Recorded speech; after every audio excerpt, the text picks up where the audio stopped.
Assalamualaikum warahmatullahi wabarakatuh.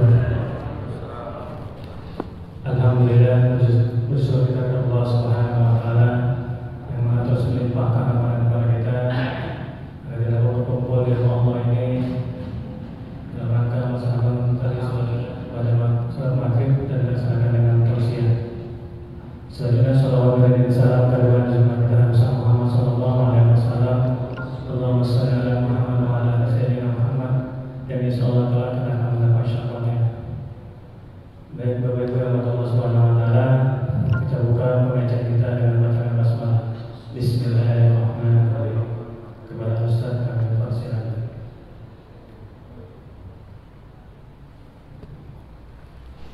Bismillahirrahmanirrahim.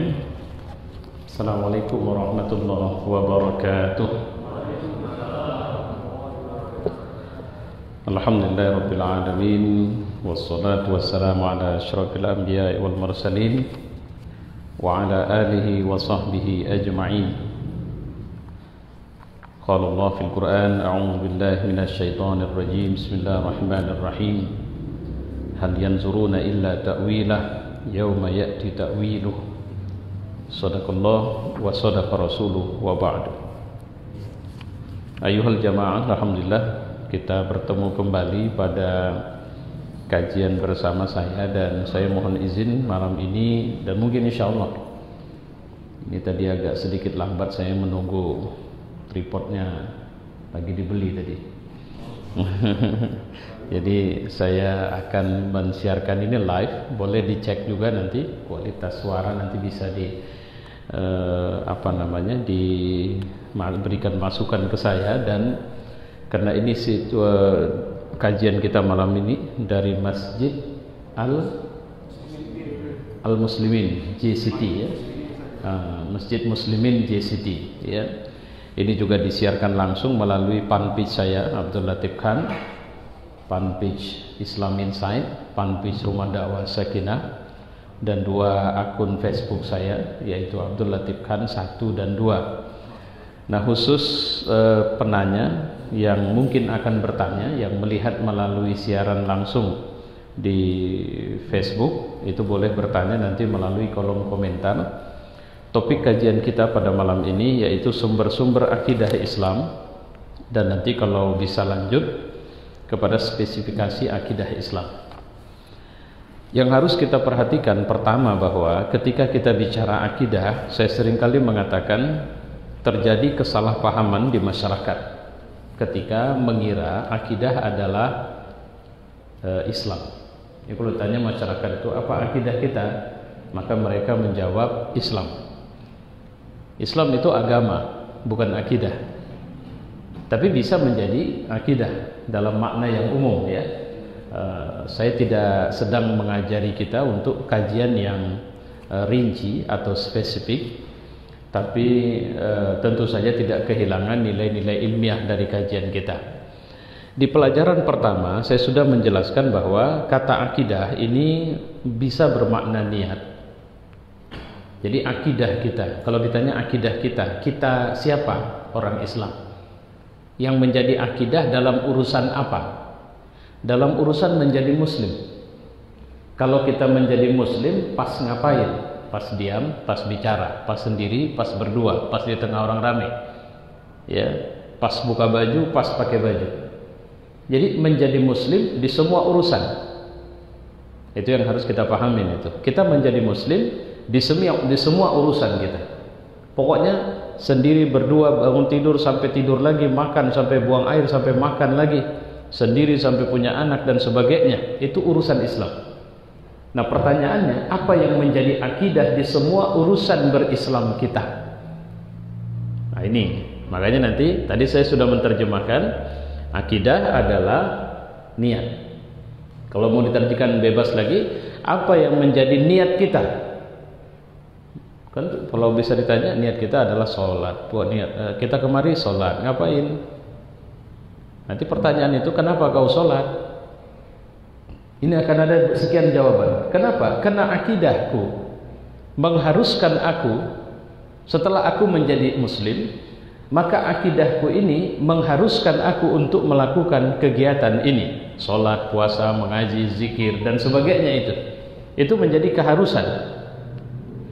Ketika dia menjadi keharusan, maka sebenarnya yang harus kita lakukan, otomatis kita tak bisa melakukan semua ini suka-suka. Karena agreement kita dengan Allah mengharuskan kita untuk ikut apa maunya Allah. Karena ini menjadi muslim, kita sudah deal sama Allah. Sama seperti kita kerja di satu perusahaan. Kita nggak mungkin membangun karakter perusahaan lain di perusahaan tempat kita kerja. Karakter perusahaan minyak sawit, pabrik kelapa sawit, padahal kita kerja di perusahaan laundry misalnya. Saya akan membangun karakter sebagaimana karakter yang ada. Memang ada karakter yang berlaku universal. Karena kalau akidah kita itu nanti cair, liar, itu yang sekarang tengah dipaksakan. Misalnya dalam bentuk keyakinan semua agama sama. Kalau semua agama sama, ngapain perlu ada larangan dan perintah dalam masing-masing agama? Karena bukan tidak mungkin di agama sini ini ada larangan, di agama sana kebolehan, bahkan menjadi sebuah keharusan. Kira-kira begitu. Di sini nggak boleh, di sana nggak boleh. Maka tidak semua yang merupakan larangan dalam satu agama adalah larangan dalam agama yang lain. Kalau begitu, ya jangan ketat-ketat dong bicara larangan, karena apapun yang dibuat semuanya sama. Kalau gitu kita boleh punya agama yang mixing dong, yang bersifat campuran, ya. Nah jemaah yang mulia, inilah yang menunjukkan dan harus ada khosais, harus ada keunikan. Jadi akidah ini punya keunikan, nggak bisa disamakan dengan yang lain. Kita nggak boleh suka-suka nih. Ya kan bisa-bisa aja Pak, nggak bisa. Kalau kemudian sekarang misalnya dalam situasi normal kita sholat tidak pakai masker, sekarang kita pakai masker. Ketika kalau pakai masker menutup wajah atau tertutupin oleh pakaian kita, maka sholat kita bermasalah, paling sedikit disebut sebagai makruh. Tapi sekarang karena dia bicara persoalan keselamatan jiwa, otomatis mau tidak mau kita tidak masuk memakai masker pada ruang yang makruh. Bisa jadi dia boleh, bahkan mohon maaf ini butuh kajian lebih mendalam, bahkan bisa jadi berpahala pakai masker. Loh kenapa berpahala? Karena saya tidak hanya sekedar pakai masker untuk keselamatan diri saya sendiri, tapi menjaga kemungkinan orang lain tidak terkena masalah karena sebab saya. Bukankah ini bahagian dari anjuran Islam? Nah kira-kira begitu ya. Nah baik, kita pulang kepada cerita tadi. Jadi akidah niat. Apa akidah kita? Tauhid. Apa itu? La ilaha illallah.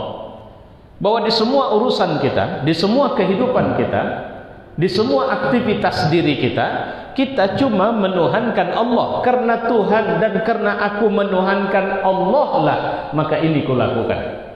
Nah, kira-kira begitu sederhananya.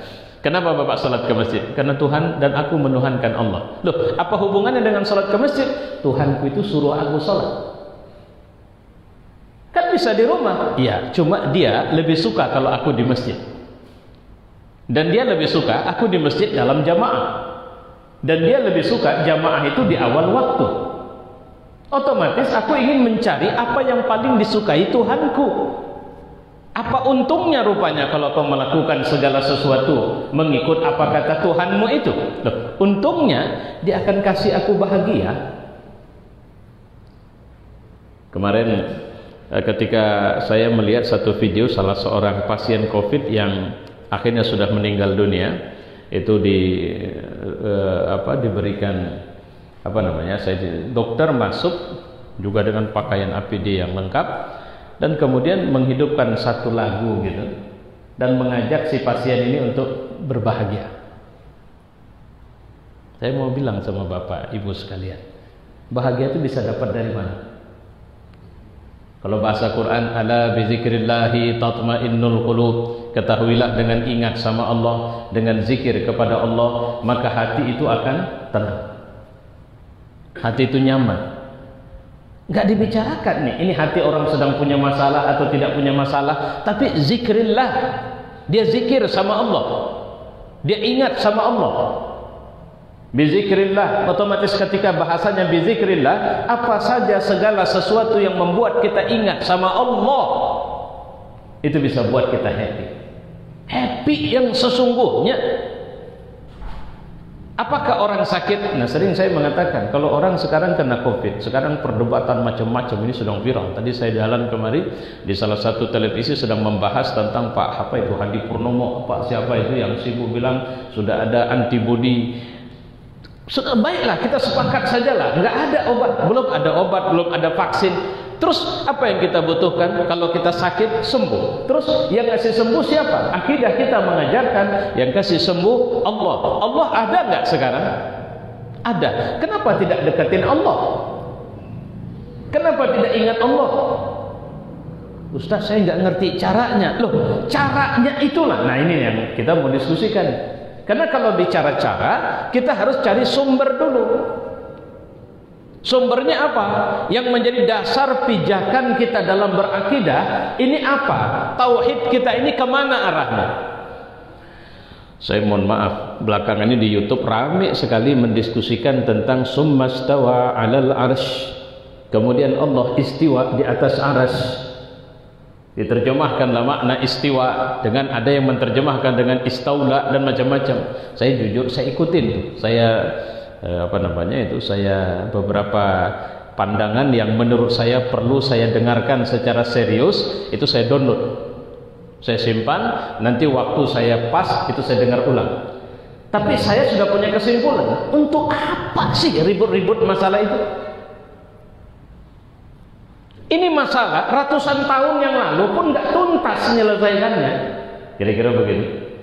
Maka muncullah mazhab, pendapat-pendapat di seputar ini. Kenapa nggak pulang kepada aslinya, sumber asalnya? Percayalah, kalau kita masih berselisih, itu bukan akidah itu.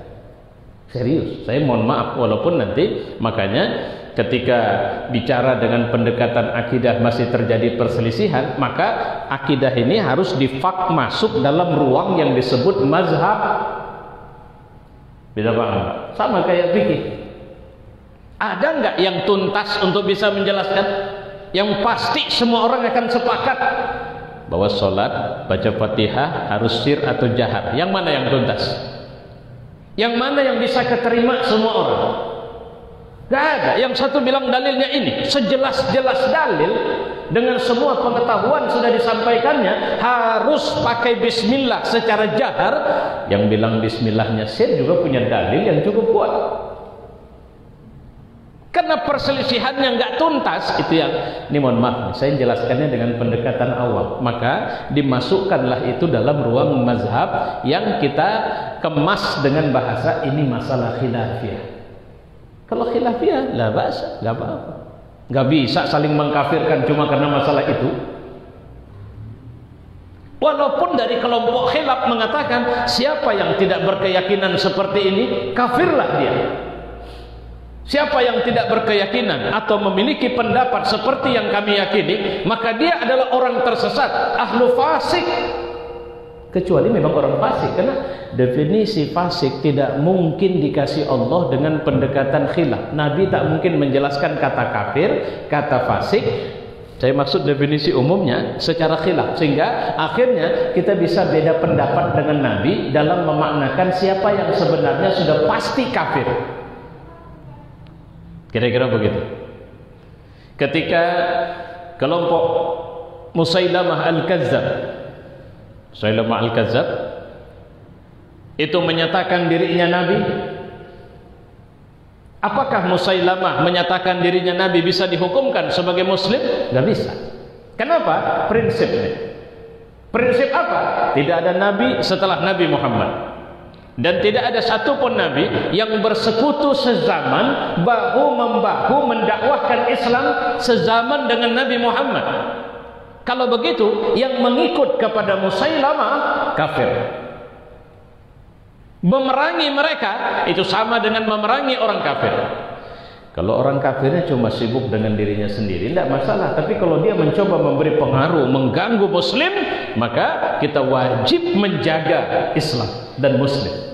Kira-kira begitu memahami. Pada masa Abu Bakar ada orang yang tidak mau lagi bayar zakat.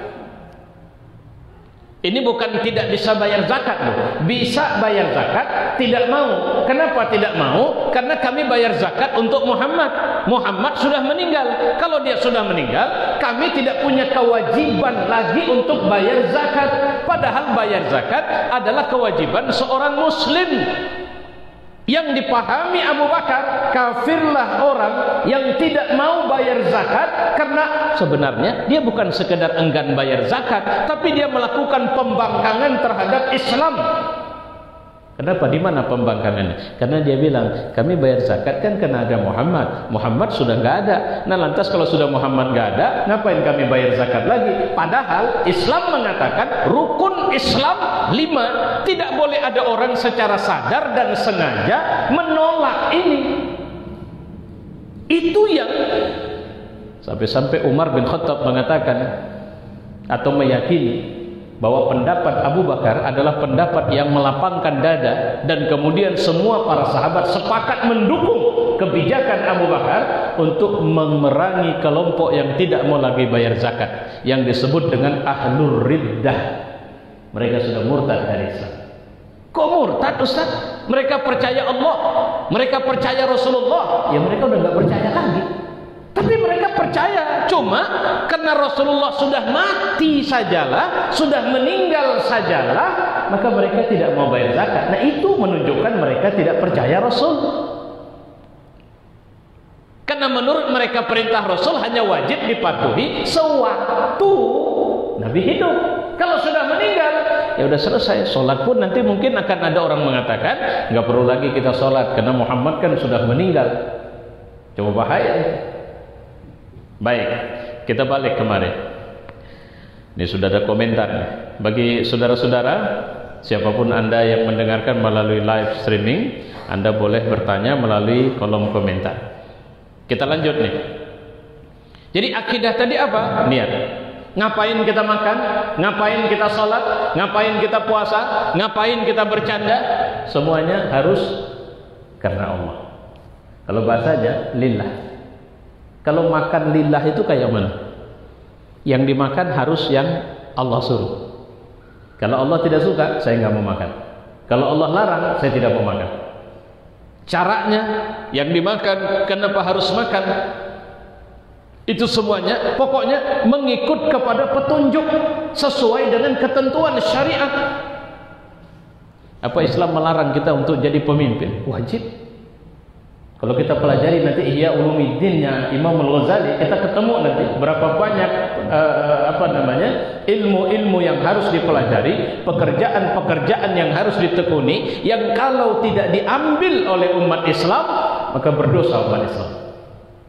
Seperti dokter, itu harus ada muslim jadi dokter dengan spesialisasi-spesialisasi yang ada. Kalau sampai tidak ada muslim, saya mohon maaf, saya pernah punya pengalaman. Saya sakit cukup lama, dirawat di rumah sakit. Yang merawat saya tidak muslim.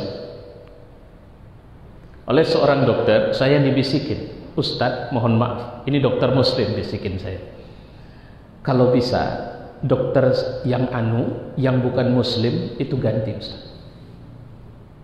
Saya karena tidak tahu, namanya saya sedang dalam kondisi sakit, dimasukin rekomendasi dokter paling bagus si Anu, ya si Anu, saya nggak tahu cerita. Saya bilang, dia ceritakan rekod dokter yang dimaksud itu. Terakhir saya mengatakan waktu itu sama istri saya, tolong sampaikan sama Pak Anu, ganti saja dokternya. Saya tanya, advisi dokter mana? Si Anu aja Ustaz. Oke. Kenapa? Ada rekod-rekod yang bisa buat masalah, apalagi kalau Ustadz orangnya. Begitu waktu itu. Tapi itu sudah cukup lama, nggak ada cerita sama COVID. Nah, kalau COVID saya dinasihatin jangan ke rumah sakit Pak Ustadz kalau sudah sakit. Kalau masih bisa dirawat di rumah saja. Itu yang datang dokter juga itu ke rumah, serius. Datangnya ingat saya malam-malam itu. Saat saya sudah siap-siap mau tidur, dia telepon, "Mana Ustadz?" Tadi. "Oke, saya mau ke rumah. Saya ada mau saya sampaikan." Coba bilang ini tuh. Bukan tak. Saya tidak buruk sangka sama rumah sakit, karena bukan tidak mungkin saya sehat pergi ke sana jadi sakit. Artinya saya nggak punya COVID pergi ke sana jadi sakit. Apa memang dikasih orang itu COVID? Enggak, bukan secara sadar. Rumah sakit kan sudah sekian banyak orang datang. tingkat imunitas orang juga lemah. Bukan tidak mungkin COVID-nya di sana, saya dari rumah nggak bawa COVID, kena COVID yang di situ. Nah itu baik sangkanya begitu. Ya, baik nih. Kemudian tadi niat tuh. Akidah juga berarti tekad. Akidah juga berarti janji. Ketika saya mengatakan akidah saya tauhid, artinya apa? Janji hidup saya tuh tauhid. Cari makan, ada peluang dapat makan atau pekerjaan dengan penghasilan yang mungkin saja menggiurkan, tapi tidak halal. Sorry, kenapa? Saya udah kadung janji sama Allah. Janji apa? Janji untuk tunduk sama dia. Apa rupanya yang mau dia kasih kalau tunduk sama dia? Tadi sudah saya sebut, bahagia dunia dan untungnya juga di akhirat, masuk dalam surga Allah. Sesuatu yang tidak ada satu manusia pun di muka bumi bisa ngasih itu. Itu yang harus kita pahami. Gak ada satupun manusia. Apakah ada orang yang bisa menjanjikan kebahagiaan? Gak ada. Apakah bahagia karena sebab punya harta? Belum tentu. Karena sebab punya jabatan? Belum tentu. Karena sudah sangat populer? Belum tentu. Bisakah kebahagiaan hilang dari orang yang sangat miskin? Bisa. Tapi pastikah? Tidak. Bisakah kebahagiaan abadi sama orang yang punya duit? Bisa. Tapi pastikah? Enggak. Bahkan berapa banyak orang yang menapaki hidup dari miskin jadi kaya, begitu kaya stres. Dia tidak seharmonis sewaktu belum kaya sama istrinya.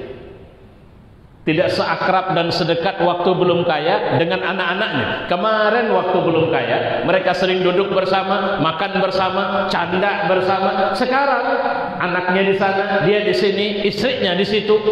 Kira-kira begitu. Kesibukannya merenggut kebahagiaan. Bisa nggak dalam situasi sibuk tetap berbahagia? Bisa.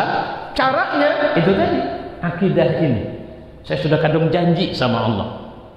Karena yang sering membuat kita bahagia adalah tidak bahagia atau tidak merasakan hidup seperti yang seharusnya. Prasangka orang sama kita, prasangka kita sama orang. Silaturahim. Kalau sudah datang hari raya, penyakit yang muncul, yang tua merasa harus didatangi, yang muda harus mendatangi. Kalau nggak datang, sorry, saya tidak mau datang. Saya abang, saya paling besar, saya harus dihormati dong. Kalau prinsipnya seperti ini, kemudian akhirnya adiknya juga capek, lelah. Tiap tahun kita saja yang datang. Tahun ini sepakat ya, nggak usah datang ke rumah dia. Karena ternyata selama ini kalaupun didatangi, dia tidak mendatangi. Sehingga ketika tidak didatangi, akhirnya terenggutlah kebahagiaannya. Kenapa dia tidak berprinsip aku silaturahim? Aku sempat, aku datang. Prinsip silaturahim, sayangi yang tua, hormati yang tua, sayangi yang muda. Itu saja. Kalau ketemu sama yang tua, hormati dia. Kalau ketemu sama yang muda, sayangi dia. Kalau bisa kau yang memulai, kau akan lebih baik daripada yang dimulai. Sama seperti assalamualaikum. Assalamualaikum, nggak dijawab, urusan dia. Ngapain kita stres? Saya udah capek pak. Ucap salam sekali dia nggak jawab, ucap salam 2 kali dia nggak jawab, ucap salam 3 kali dia nggak jawab. Habis dong kewajiban saya. Mengucap salam bukan kewajiban, tapi kesunahan. Menjawab salam itu wajib.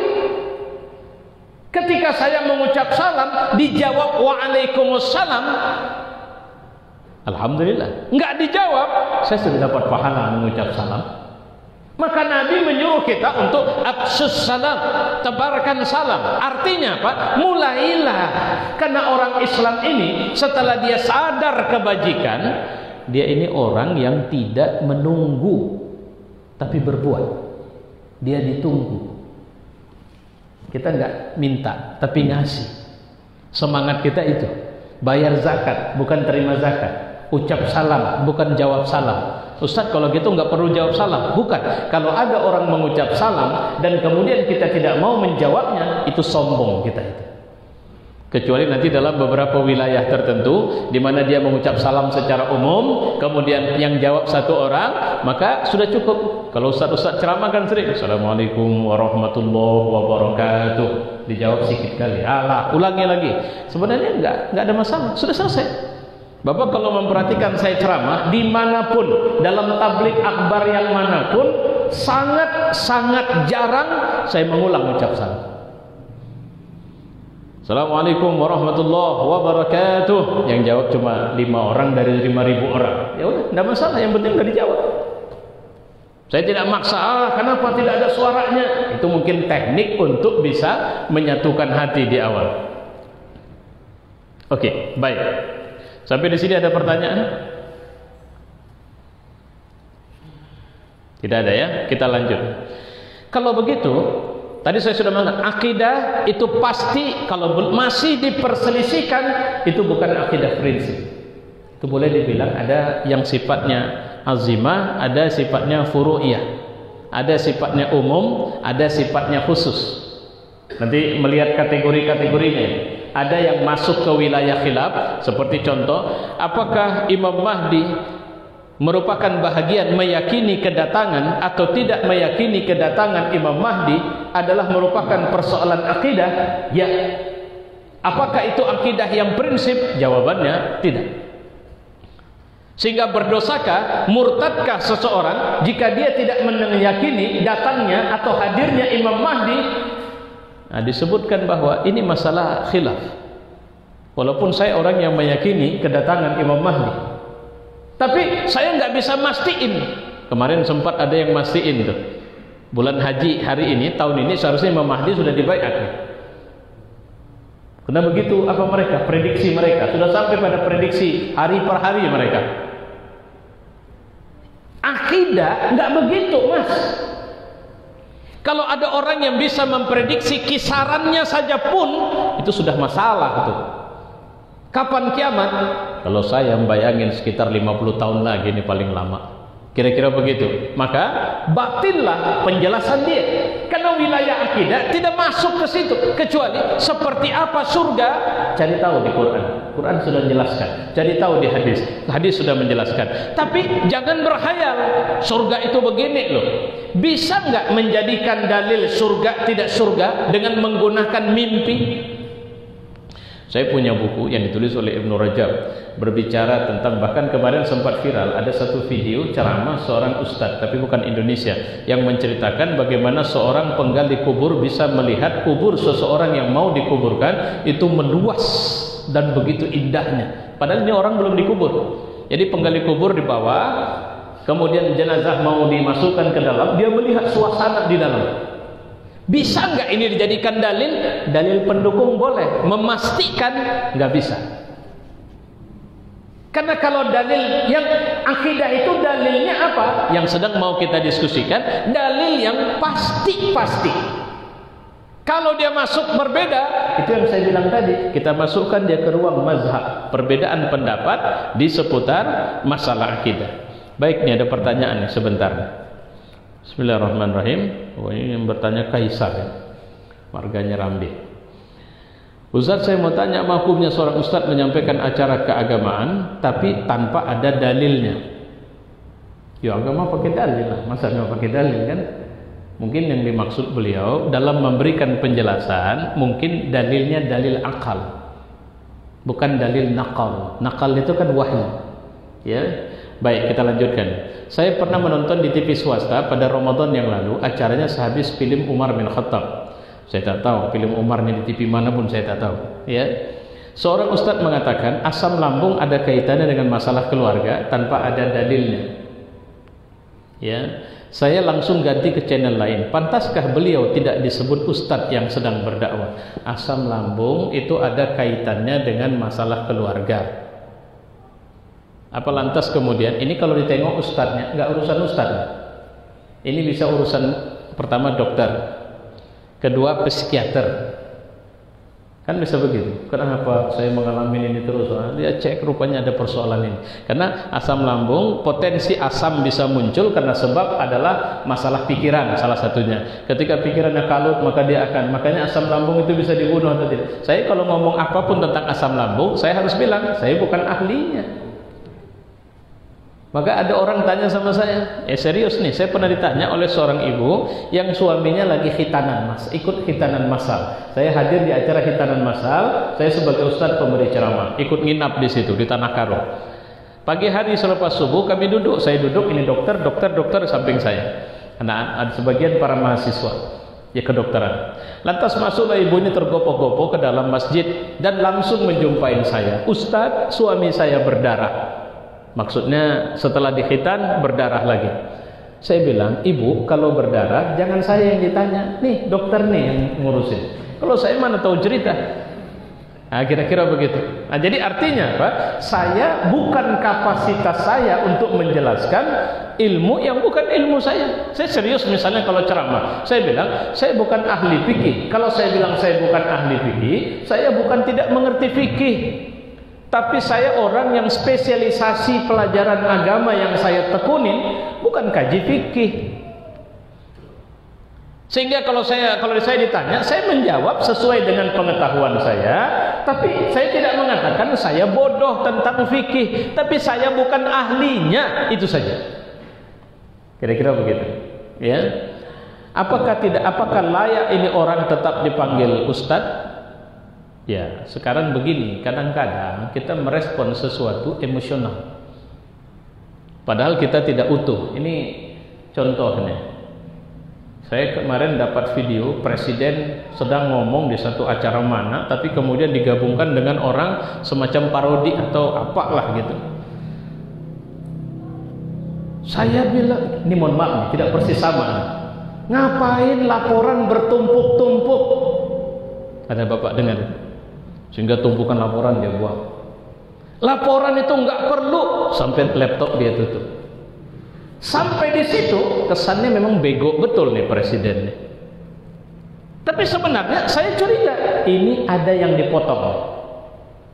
Karena konteksnya dia sedang ngomong apa, di mana, kenapa, bagaimana, dalam kapasitas apa dia bicara, itu yang harus kita tahu. Jadi kita jangan langsung menjudge, jangan langsung memvonis. Saya pernah ditanya tentang seorang ustadz di televisi, cobalah ustadz, menurut ustadz dia itu sebagai ustadz atau tidak? Acara apa? Saya bilang, acara ini. Lantas kemudian saya cari tahu berapa lama, ada seminggu, 2 minggu, sampai sebulan, 2 bulan. Dia tanya, saya bilang saya belum sempat saya belum bisa jawab. Saya cuma lihat di YouTube, saya coba lihat, saya sudah punya kesimpulan, tapi saya harus lihat dulu apa dia. Ketika saya melihat, maka saya mengatakan dia melakukan ruqyah tapi ghairu syar'iyyah, tidak syar'i. Sehingga apakah dia dihukumkan ustadz? Saya tidak tahu. Karena kalau pulang kepada ustadz dalam makna sebagai guru, dia guru apa? Saya lebih suka menyebut dia itu seorang tabib. Cuma tabibnya sesuai sunnah atau tidak? Kalau saya melihat tidak. Karena ingat tim pemburu hantu di beberapa waktu yang lalu, pakai jubah orang itu yang dikejar-kejar hantu. Saya bilang luar biasa, apa urusan kita? Urusan manusia saja sudah lelah, kita nggak selesai-selesai. Ini urusan hantu dikejar-kejar. Kadang-kadang udah tinggal di dalam gua, dikejar lagi.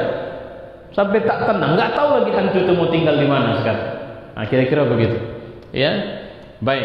Saya kira tentang pantas tidak pantas saya tidak tahu, tapi yang pasti saya berbaik sangka saja untuk mengira bahwa dia tidak sedang menjelaskan penjelasan agama, atau mungkin penjelasan pelengkap atas permasalahan yang muncul waktu itu.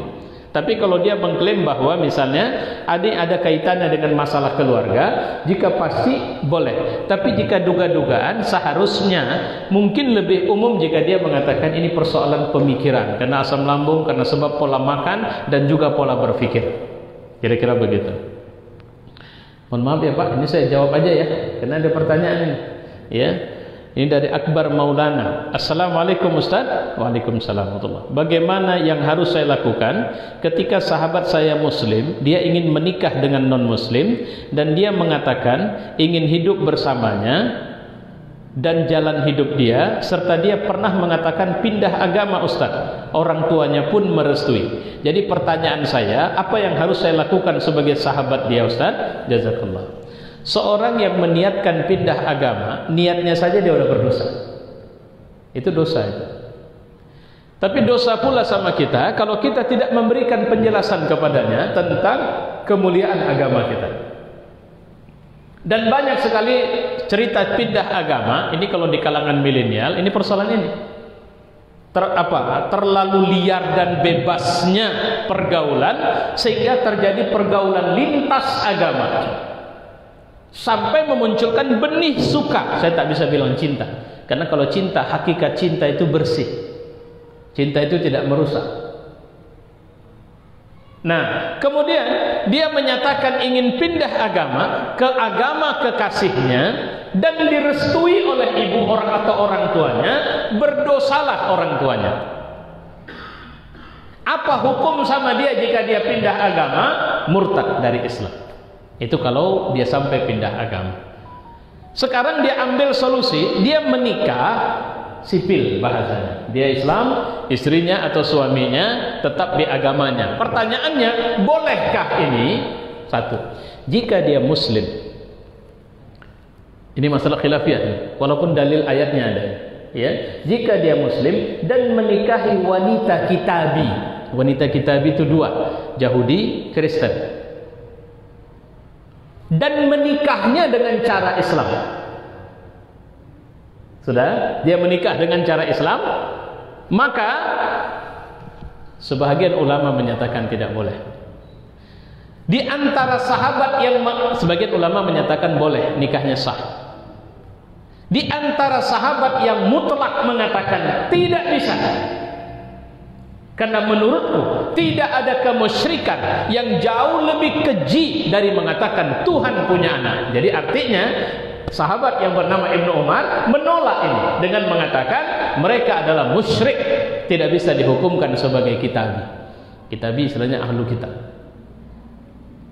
Maka pendapat yang mengatakan boleh menikahi ahlu kitab itu menjadi pendapat yang tidak masyhur, bahkan di Indonesia itu dikabarkan diikat oleh fatwa majelis ulama. Haram hukumnya menikah siapapun, laki-laki dan perempuan, dengan yang beda agama. Sehingga pernikahan orang beda agama tidak sah. Kalau tidak sah, jika mereka bercampur, ini mohon tunggu dulu ya supaya paham ini.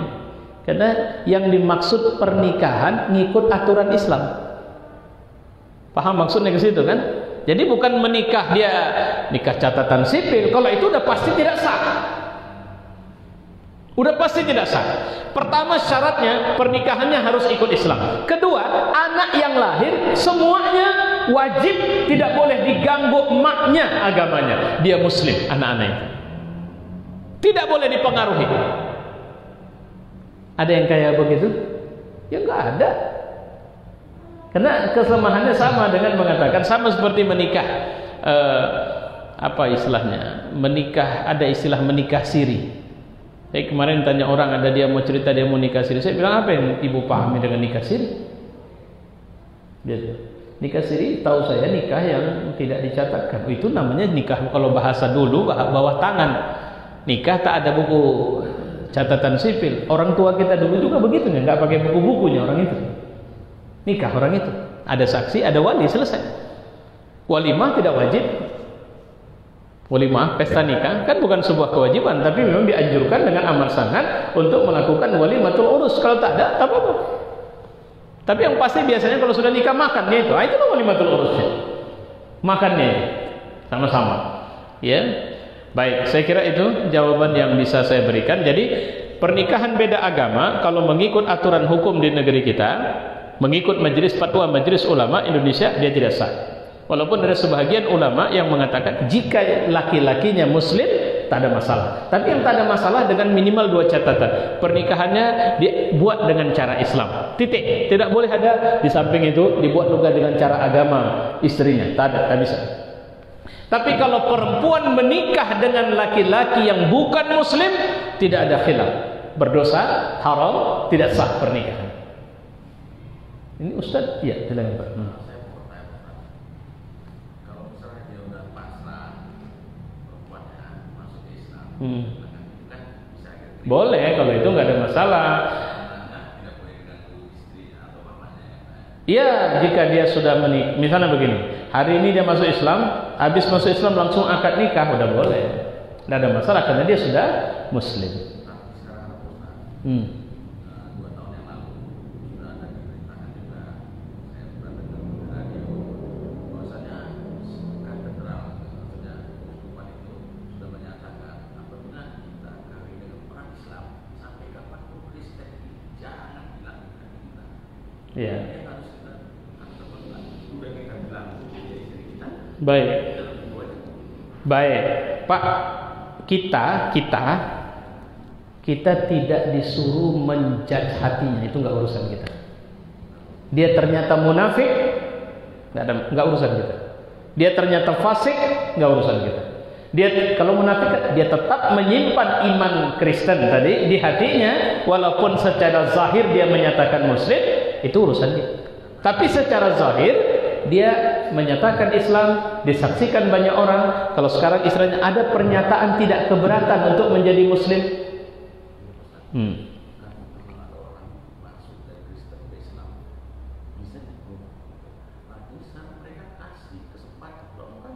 Nah, makanya saya teringat. Tahun 91 saya ke Nias KKN. Ketua Majelis Ulama waktu itu mengingatkan kepada kami, Nias. Waktu itu Nias belum ada seperti berapa sekarang? 5 kabupaten kota ya. Tidak ada. Masih 1. Dia bilang begini, ingatkan kepada orang-orang seberang. Istilah kita kan orang seberang sama orang itu. Untuk apapun alasannya, jangan mau menikah dengan orang sini yang untuk menikah dia siap pindah agama. Jangan mau. Ini serius ini. Saya saksinya waktu itu. Sudah meninggal beliau.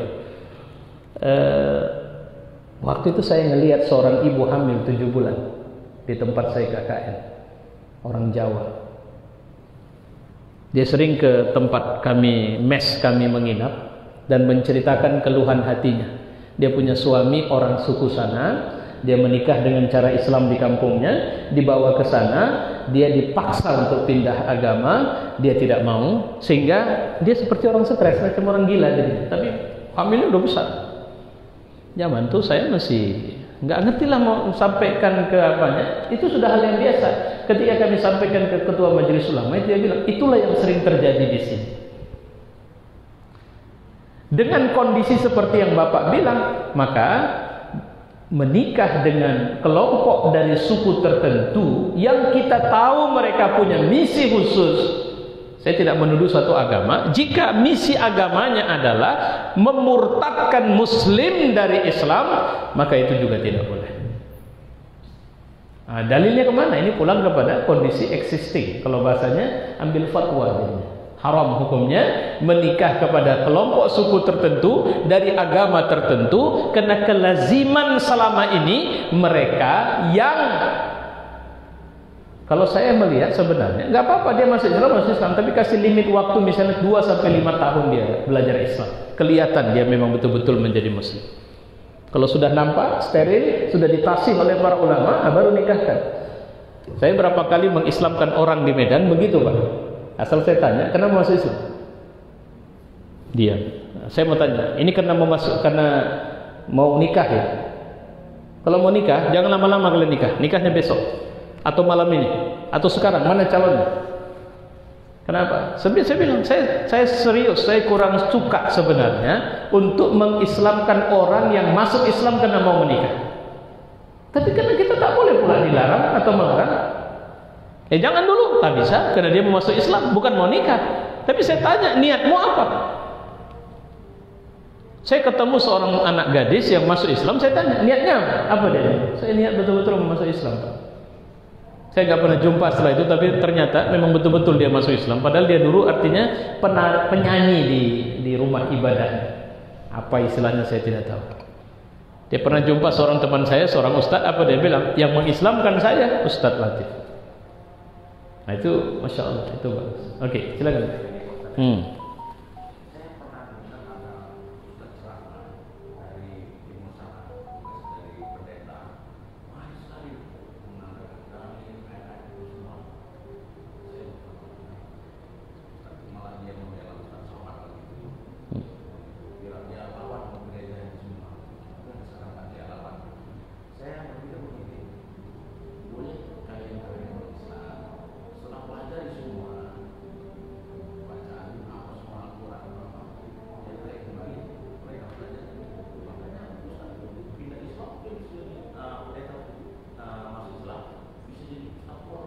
Iya. Dari ustadz di Indonesia yang saya sebenarnya pingin kali ke Medan, entah sudah pernah ke Medan atau tidak. Ya, itu Bangun Samudra. Bapak boleh cek di YouTube, Bangun Samudra. Kalau saya tidak khilaf itu namanya. Saya dikenalkan waktu saya ngisi tausiah di Bintaro, Tangsel, Tangerang Selatan. Jadi dia katakan, Ustadz pernah dengar ini? Tidak. Coba Ustadz cek YouTube. Itu sudah pernah sekolah keuskupan di Vatikan, sudah ada 2 tahun dia mengaji di sana, nyantri lah di sana dalam rangka, tapi akhirnya pindah agama. Dan saya dengar sampai saya mengatakan kalau Bapak ada hajat mengundang berkolaborasi berapa komunitas atau masjid, itu cocok itu beliau. Kalau Ustadz Yahya Waloni saya tidak tahu spesifikasinya di mana. Yahya Waloni saya kurang tahu beliau, tapi beliau juga adalah seorang yang menyatakan diri dari Kristen masuk Islam. Ada lagi Moko Ginta, itu saya lupa apa marganya, Moko Ginta itu bagus, tapi beliau tidak ustadz, dia lebih ke menulis. Dan kalau Bangun Samudra ini tampilannya udah nggak nampak lagi, udah apa istilahnya, janggutnya pun apa bagus lah. Itu belum pernah. Dan memang harusnya begitu. Dan sebenarnya kalau orang lurus dan tulus pindah ke Islam, itu biasanya orang cerdas. Karena mereka belajar dulu, memahami dulu, bukan karena sebab sesuatu yang lain. Itu tadi kalau dia sesuatu yang lain, itu jadi nifaq dia. Ya, oke. Ini pelajaran kita belum masuk, ini sudah masuk waktu ini saya rasa. Ya, kesimpulannya sebentar. Ya, saya bukan kesimpulan. Sumber akidah yang tidak diperselisihkan itu Al-Quran dan Sunnah. Sunnah diperselisihkan, itu bukan sunnahnya yang diperselisihkan, tapi derajat kesohihannya. Itu yang membuat kita jadi beda pendapat sering. Mana lebih sahih, hadis kunut atau tidak kunut? Nah itu dia. Jadi bukan kita berselisih tentang sunnah nabinya. Apakah kunut tidak sunnah nabi? Sunnah nabi. Tapi layakkah kita jadikan subuh terus menerus kunut misalnya? Ya ada yang bilang enggak, karena bukan tak boleh, tapi tak lebih sahih dari hadis yang bilang bahwa Nabi tidak kunut subuh. Kata yang tidak kunut subuh. Kata yang kunut subuh, oh tidak, itu begini cara memahaminya. Ini yang saya bilang, berantuk pun kita sampai kiamat enggak tuntas ini. Karena orang lebih warak, lebih sahih dari kita, semuanya adalah orang yang ternyata masih berselisih di seputar persoalan ini. Saya kira itu, wallahu a'lam bishawab. Mudah-mudahan Allah memberi keberkahan kepada kita semua. Insyaallah kita bertemu di bulan mendatang. Mari kita tutup dengan doa. Alhamdulillah rabbil alamin, wassalatu wassalamu ala asyrafil anbiya'i wal mursalin wa ala alihi wa sahbihi ajma'in. Allahumma ij'al hadha jam'ana fi hadzal majlis jam'an marhumah wa tafarruquna min ba'dihi tafarruqan ma'sumah. Rabbana atina fid dunya hasanah wa fil akhirati hasanah wa qina azaban nar. Wa sallallahu wasallam ala Muhammad wa ala alihi wa sahbihi ajma'in walhamdulillahi rabbil alamin. Izin sebentar, ada satu pertanyaan terakhir ini. Assalamualaikum Ustaz, saya mau tanya, apa hukumnya istri menolak ajakan suami, maksudnya untuk berhubungan intim mungkin, tapi suaminya jarang sholat memang. Kalau dia jarang sholat, mayoritas para alim kita menghukumkan dia fasik. Selama dia bukan kafir, seorang istri tetap berkewajiban memenuhi hak-hak suaminya.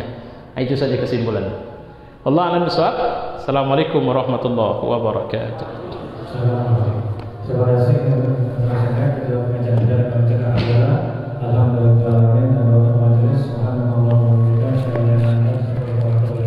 Assalamualaikum warahmatullahi wabarakatuh.